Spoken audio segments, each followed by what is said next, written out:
दिल्ली से मुंबई की उड़ान, जो आमतौर पर सिर्फ एक यात्रा होती है, उस दिन मेरे लिए जीवन का एक गहरा पाठ बन गई।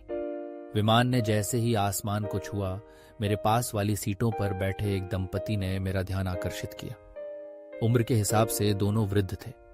पति की उम्र लगभग 80 और पत्नी की शायद 75 के पार। चेहरे पर झुर्रियां, बालों में सफेदी, लेकिन दोनों की आंखों में एक अलग चमक थी, जैसे जीवन ने कितने ही रंग उनमें घोल दिए हों, फिर भी वे अपने रंग खुद चुनना नहीं भूले। पत्नी खिड़की की तरफ बैठी थी, उनके साथ सज्जन बीच में और मैं सबसे किनारे।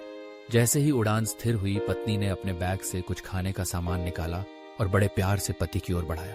सज्जन ने कांपते हाथों से, लेकिन अपनी पूरी कोशिश और ध्यान से उसे उठाकर खाना शुरू किया। उस पल में मुझे एक गहरी आत्मनिर्भरता का एहसास हुआ। यह सिर्फ भूख मिटाने का काम नहीं था, बल्कि जीवन को अपनी शर्तों पर जीने का संकल्प था। फ्लाइट अटेंडेंट ने भोजन सर्व किया। दोनों ने राजमा चावल का ऑर्डर किया और बड़े इत्मीनान से खाने लगे। मैं पास्ता मंगवाकर थोड़ा पछता रहा था। मुझे हमेशा लगता है कि सामने वाले ने मुझसे अच्छा ऑर्डर किया है, लेकिन उस दिन मुझे मेरे खाने की तुलना में उनके खाने की सहजता और संतुष्टि ने ज्यादा आकर्षित किया। भोजन के बाद बारी थी पेय पदार्थों की। मैंने कोक का कैन लिया, बड़ी आसानी से खोलकर पीने लगा। सज्जन ने जूस की बोतल उठाई, लेकिन ढक्कन खोलने में दिक्कत आने लगी। उनके हाथ बार बार कांप रहे थे, ढक्कन टस से मस नहीं हो रहा था। मैंने सहानुभूति और शिष्टाचार से कहा, दीजिए, मैं खोल देता हूं। सज्जन ने मेरी ओर देखा, हल्की मुस्कान के साथ बोले, बेटा, ढक्कन तो मुझे ही खोलना होगा।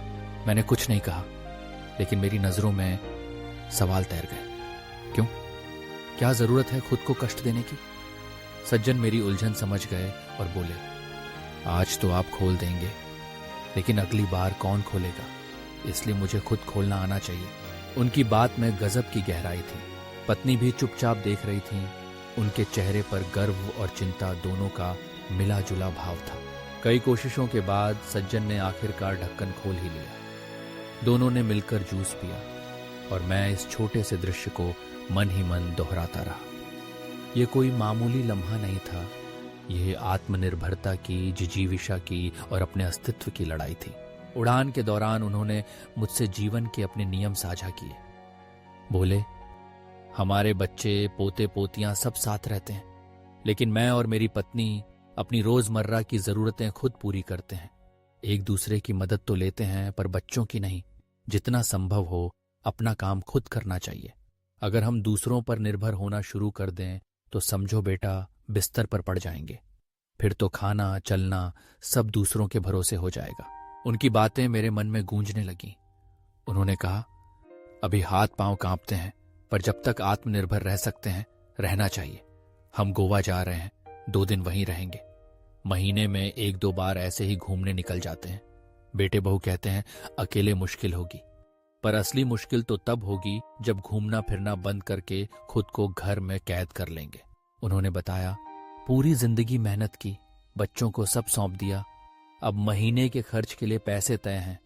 उसी में हम आराम से जीते हैं, घूमते हैं। टिकट एजेंट बुक कर देता है, टैक्सी घर से मिल जाती है, होटल में कोई परेशानी नहीं होती। स्वास्थ्य उम्र के हिसाब से बिल्कुल ठीक है।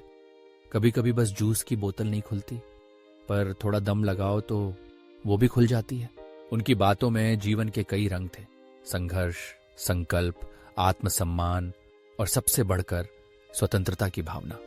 मैंने सोचा, मैंने तो प्लान किया था कि इस उड़ान में लैपटॉप पर एक पूरी फिल्म देखूंगा, पर यहां तो मैंने जीवन की असली फिल्म देख ली थी। एक ऐसी फिल्म जिसमें हर सीन में सीख थी, हर डायलॉग में अनुभव, हर भाव में प्रेरणा। वो सज्जन और उनकी पत्नी मेरे लिए उस दिन आदर्श बन गए। उन्होंने सिखाया कि उम्र चाहे कितनी भी हो जाए, जब तक मुमकिन हो आत्मनिर्भर रहना चाहिए। दूसरों पर निर्भरता धीरे धीरे हमारी इच्छा शक्ति को कमजोर कर देती है। शरीर भले ही कमजोर हो जाए, मन और आत्मा को कमजोर नहीं पड़ने देना चाहिए। जब तक खुद के पैरों पर चल सकते हो, चलो। जब तक खुद के हाथों से खा सकते हो, खाओ। जब तक अपने ही हाथों से जूस की बोतल खोल सकते हो, खोलो। उड़ान का वह सफर मेरे लिए सिर्फ मंजिल तक पहुंचने का जरिया नहीं था, बल्कि जीवन के असली मायने समझाने वाली पाठशाला थी। मैंने तय किया, अब से छोटी छोटी बातों के लिए दूसरों पर निर्भर नहीं रहूंगा। जो काम खुद कर सकता हूँ उसे खुद ही करूँगा। और सबसे बड़ी बात, जीवन में जब बाधाएं आएं तो थोड़ा दम लगाकर, थोड़ी कोशिश और धैर्य के साथ उस जूस की बोतल की तरह हर मुश्किल को खोल दूंगा। जब तक हो सके आत्मनिर्भर रहो, अपना काम जहां तक संभव हो स्वयं ही करो। यह वाक्य अब मेरे जीवन का मंत्र बन गया है। उस दिन की उड़ान ने मुझे ये सिखा दिया कि असली स्वतंत्रता वही है जब हम अपने जीवन के छोटे छोटे काम भी स्वयं करने का साहस रखते हैं। और यही साहस हमें हर दिन, हर उम्र, हर परिस्थिति में आगे बढ़ाता है।